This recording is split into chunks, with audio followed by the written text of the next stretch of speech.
Ya, solo escucha el sonido de los pájaros.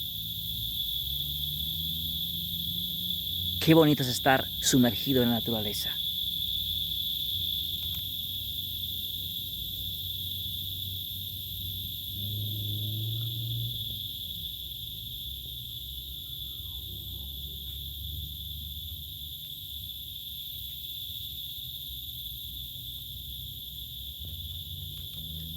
Un minuto de tranquilidad todos los días te puede ayudar a resolver muchos problemas, porque cuando tú estás en tranquilidad, en paz, en armonía, tu mente empieza a darte idea de cómo hacer, ser y tener lo que realmente tú quieres. Así que vamos a pensar un poquito más en cómo estar en silencio. Salud, campeones.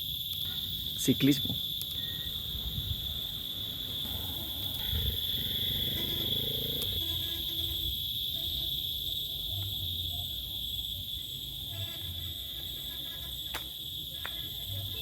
El poder del silencio te hace vivir el aquí y el ahora. Escuchen.